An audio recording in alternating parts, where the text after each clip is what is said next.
Olá, meus amigos, vamos lá. Hoje a gente vai ver um pouquinho sobre os efeitos da Primeira Guerra Mundial, né? A questão do mundo entre guerras, a primeira parte desse mundo entre guerras. E elas têm tudo a ver com a Primeira Guerra Mundial. E aí, para a gente falar dos efeitos da Primeira Guerra Mundial, nada melhor do que a gente falar um pouquinho do que era ou do que foi a Primeira Guerra Mundial. A Primeira Guerra Mundial, ela foi a guerra para acabar com todas as guerras e que a gente viu que não foi bem assim, né? Então, ela foi a primeira guerra total do mundo. O que esse conceito significa? O que significa a guerra total? Guerra total é quando as nações mobilizam todos os seus recursos, né, humanos e materiais, para a questão da guerra. Então, ela mobiliza a sua nação inteira a partir ou para, né, o uso da guerra. Então, ela é uma das primeiras a fazer isso. Antes a gente via as mobilizações mais cercando aspectos militares, alguns voluntários, mas dessa vez não. As indústrias se voltaram todas para a guerra, voluntários, imprensa, a população civil vivia a guerra. Então você tem uma mobilização total desses países que estão vivendo essa guerra. E a Primeira Guerra Mundial é a primeira a afetar vários continentes e não só um principal. A gente tem a Europa como palco principal, é onde efetivamente as batalhas acontecem, digamos assim. Porém, a gente vê vários países de outros, né, continentes participando direto ou indiretamente dessa guerra. Exemplos, né, a própria Rússia, que está uma parte na Europa, uma parte na Ásia. A gente tem os Estados Unidos e o Brasil, que se envolve também na Primeira Guerra. Ele não só participa, ele não só declara a guerra no final, né, mas ele também envia algumas tropas para lá, né, poucas, mas envia. Então ela afeta o mundo inteiro de uma maneira muito forte, né, como nenhuma outra havia feito até então. E ela vai deixar marcas muito além do que as milhares de perdas e milhares de inválidos que surgem, né, como efeito dessa Primeira Guerra. Ela vai mexer também na questão política, na questão geopolítica, na questão econômica, cultural e até mesmo de saúde, né? Um dos primeiros efeitos da Primeira Guerra Mundial acontece ainda dentro da guerra, que é a própria Revolução Russa, né? A Rússia já vinha com problemas internos, né? Eram muitas contradições dentro da Rússia. Você tinha um país sem nenhuma condição de entrar numa guerra, em que a maior parte da população é miserável, está em péssimas condições, né? Um feudalismo, uma servidão que acabou muito recentemente. Uma outra guerra que a Rússia perdeu, que foi a guerra contra o Japão, logo no início do século, em 1905. Então você tem uma Rússia já com problemas e que isso vai afetar muito durante a guerra. Ela não tinha capacidade de se esforçar perante essa guerra e ela vai mobilizar soldados e recursos que ela não tem para participar dela. E isso vai gerar um problema grave dentro da Rússia, que é a Revolução Russa, né, que já vinha sendo ensaiada, mas ela realmente, né, bota o pé na porta e começa uma grande guerra civil em 1917, ou seja, ela precisa sair dessa guerra. O segundo grande efeito dessa guerra também começa a acontecer no final dela, é a gripe espanhola. Não é diretamente, né, a gripe espanhola não surge por conta da Primeira Guerra Mundial. Ela é uma questão, uma mutação de um vírus plenamente normal, acontece na natureza, o vírus influenza, o vírus da gripe. E, ao contrário do que muitos pensam, ele não acontece na Espanha. Ela acontece nos Estados Unidos, no estado do Kansas, os primeiros registros na base militar. E aí, quando esses americanos chegam no território europeu, eles acabam disseminando essa doença.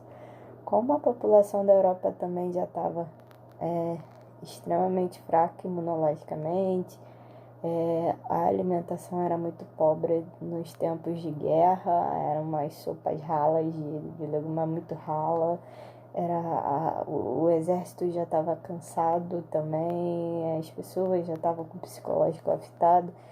Então, um vírus letal se espalhar numa condição dessa é pedir para a letalidade ser alta. Então, a gripe espanhola ela começa em 1918, no último aninho da guerra, no ano da assinatura do Tratado de Paz. E ela vai se espalhar para o mundo inteiro a partir, né, da volta desses soldados para as suas casas, né, incluindo no Brasil. Esses soldados estão vindo para os seus territórios, né, e estão levando o vírus para esses lugares e aí é decretada a pandemia mundial. A gente tem toda a situação que a gente está vendo hoje por conta do coronavírus, fechamento de comércio, de igreja, fake news sobre remédios, remédios milagrosos sendo criados. Um deles, muito bom, aliás, chamado caipirinha, né? Que é a mistura de limão, cachaça e mel. Era uma das tentativas para curar, água tônica, né? Então, isso tudo que a gente está vendo hoje, sanitização das ruas, uso de máscaras, tudo fechado, isso tudo aconteceu na época da gripe espanhola, durou 2 anos, né? A gripe espanhola começa, os primeiros casos em março de 1918, e aí ela vai e volta em ondas, né? Até que desaparece completamente, sem deixar muitos rastros e também sem deixar muitas respostas sobre ela, em 1920, né? No finalzinho de 1920. E você tem vários outros efeitos desse mundo entre guerras que a gente vai tratar aqui. O primeiro grande deles a Europa está devastada completamente.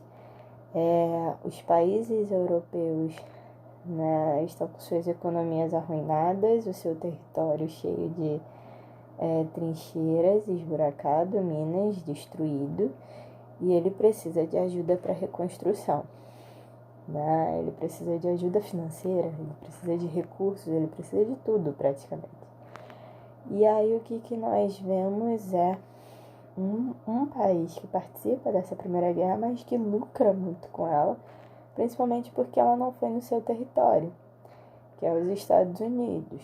Então, as suas indústrias vão estar voltadas para a guerra e no final dela, eles vão estar o tempo todo, né, amparados nessa reconstrução e vendendo seus produtos, né, todos os seus produtos industriais e matérias-primas, ele vai estar vendendo para a Europa, né, e para todos os outros países, o que vai fazer com que suas indústrias, seus empregos, tudo cresça absurdamente. Então ele vai assumir essa hegemonia mundial econômica, porém ele não se prepara para quando a Europa começa a melhorar, né? Mas antes da gente entrar nesse ponto, a gente vai falar um pouquinho dessa exportação. Os Estados Unidos, eles não vão exportar apenas produtos, né? Apenas mercadorias, apenas produtos industrializados. Eles vão exportar também o seu modo de vida, né? O seu estilo de viver, né? Aquele estilo extremamente consumista, a necessidade do consumo para ser feliz, para ter o bem-estar. Isso tudo vai ser exportado. A gente vai chamar isso de American Way of Life, que é o modo de vida americano. Ele vai exportar isso principalmente através da televisão, que é um dos instrumentos e um dos produtos mais importantes dessa época, né? A ideia de que toda casa deveria ter uma. Difícil aqui no Brasil, isso só vai acontecer mais pra frente, mas essa ideia, e até hoje a gente vive com isso, a gente continua tendo a ideia daqueles armários na escola, da casa de cerquinha branca, isso tudo a gente continua internalizando, que é um modo de vida americano, que a gente vê nos filmes, nas séries e tudo mais, né? Ou seja, não é só um produto que eles estão vendendo, eles estão vendendo a sua própria cultura, eles estão apresentando e distribuindo. Qual o problema, né? No Brasil, um dos efeitos disso da Primeira Guerra também, né? É a questão industrial. O Brasil só exportava café, só produzia café e só exportava café. E durante uma guerra as pessoas não vão comprar café. Apesar de eu achar isso absurdo, porque eu vivo de café, né? Como toda boa professora.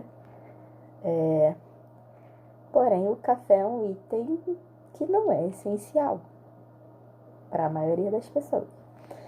E aí, o que acontece? Ninguém vai comprar o café. E aí? O Brasil vai ter que começar a substituir suas importações. Então, ele vai precisar fazer com que suas indústrias comecem a ter alguma força mínima que seja, mas que comece uma industrialização. Então, esse é um dos efeitos da guerra. Voltando aos Estados Unidos, né? Ele começa a vender e produzir, só que ele esquece de olhar o mercado, né? E aí a Europa começa a se reconstruir e automaticamente ela começa a parar de comprar tantas coisas como ela comprava antes, né? É o normal. E aí os produtos começam a encalhar, né? E em vez de você reduzir a produção, você continua produzindo e esses produtos vão encalhando. Se você tem muito produto, muita oferta, se você não tem o interesse proporcional à oferta concedida, automaticamente o preço desses produtos vai despencar. E isso é ruim.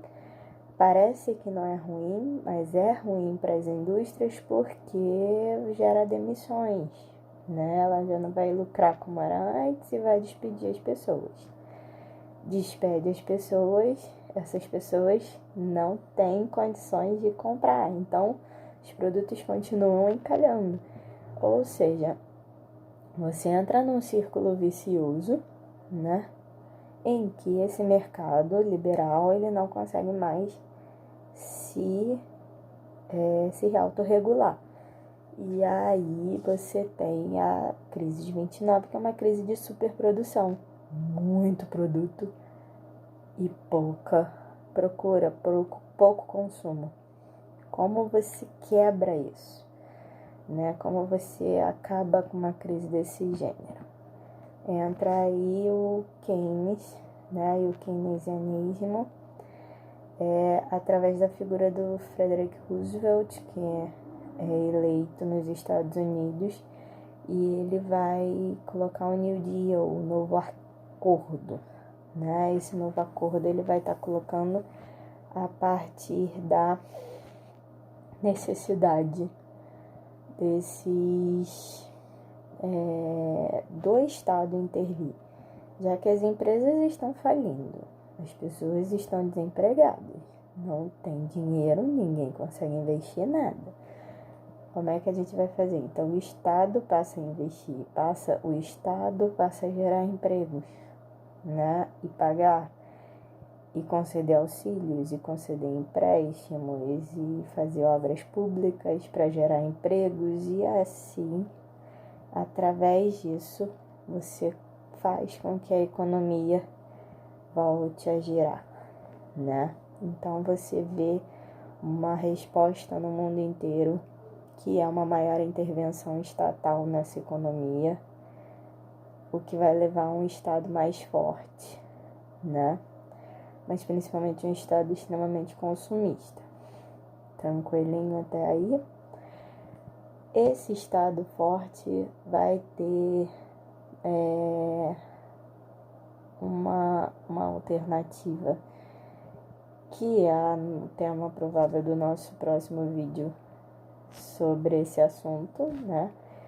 Que é o totalitarismo, o surgimento dos regimes totalitários, o nazifascismo, o próprio stalinismo na União Soviética, o varguismo aqui no Brasil. A gente vai ver que a gente tem vários regimes totalitários que são regimes de Estado extremamente fortes e autoritários, né? Sendo que a proposta dos Estados Unidos foi de manter uma questão mais democrática, apesar desse Estado forte. Eu espero que vocês tenham entendido. Eu tentei dar um panoramão sobre essa Primeira Guerra, e aí, conforme vai passando os vídeos, a gente vai aprofundando isso em temas mais pontuais. Tranquilinho? Dá uma curtida, joinha, inscreve, essas coisas, sininho, por aí tudo. Beijinho.